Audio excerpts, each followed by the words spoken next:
Hey friends, Mark Holmes here with my buddy Cowboy Joe Boo, and as always, thank you guys for watching, commenting, and subscribing to the Joe Boo Sports Report. Without you guys, I'd go nuts. I simply would just go freaking nuts.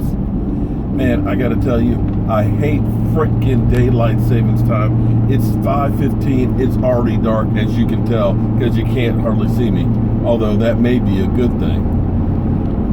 Alright, we got some bad news. Brent Price is now on IR, and a lot of you are probably saying, who?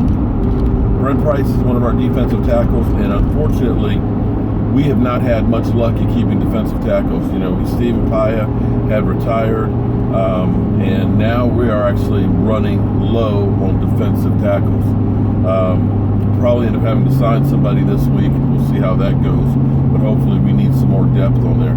You know, and I know nobody's been thinking about defensive line with Tyron Smith having now a groin injury to go along with the bad back, but he should be okay for the game this weekend.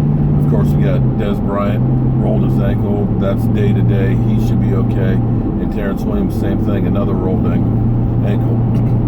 Fortunately, though, we haven't had too many people other than Brent Price going out for the season. People have been asking me about Rico Gathers. Rico Gathers is now eligible to come back and play.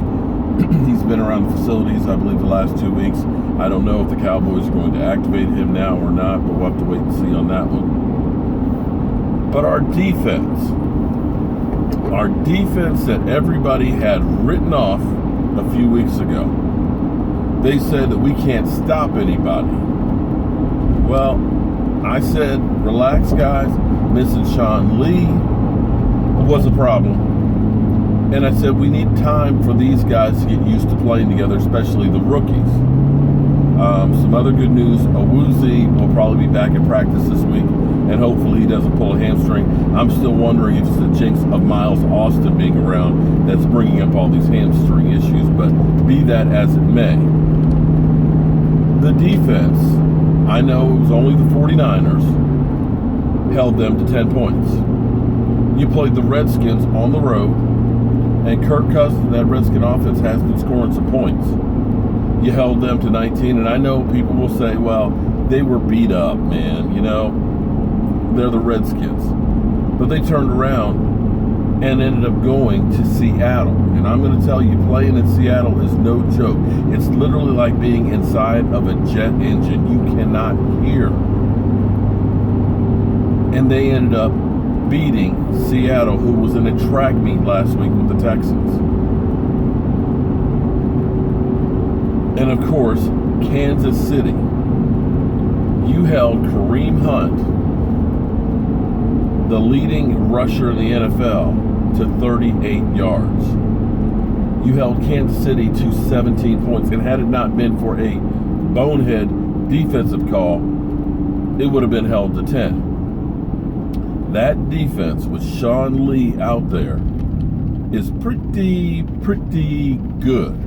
And Sean Lee doesn't get enough credit. He is really one of the most underrated linebackers that people don't talk about. But the difference of having Sean Lee in the games that we've won, we've averaged about under 80 yards a game giving up rushing. The 2 games we didn't have Sean Lee, we gave up over 163 yards on the ground. Truly a difference maker. And everybody else feeds off of Sean Lee. The fact that Jalen Smith is used in more spot roles as opposed to being out there every down is actually making him a better player, and he's doing better things on the field. So continue to see this defense getting a little bit better each week and stepping it up. The fact that we finally got Chaco in there and he finally got that sack, and you know, now that monkey hopefully is off his back that everybody's been calling him a bust. That's going to mean a lot in the long run, because you're going to need some depth. You're going to need to keep rotating fresh bodies in there. There's going to be people that are going to be getting hurt. But relax on the defense. They're getting themselves together and doing a pretty good job. Now, we got the Atlanta Falcons coming up this week.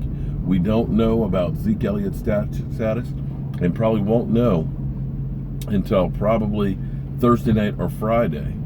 But I'm hearing that this hearing will be the be-all, end-all on whether or not he plays for the rest of the season. And I'm hoping that that's the case one way or the other, because we're getting to the point where we're kicking the can. We're getting close to kicking the can towards playoffs, and you want to have him at playoffs.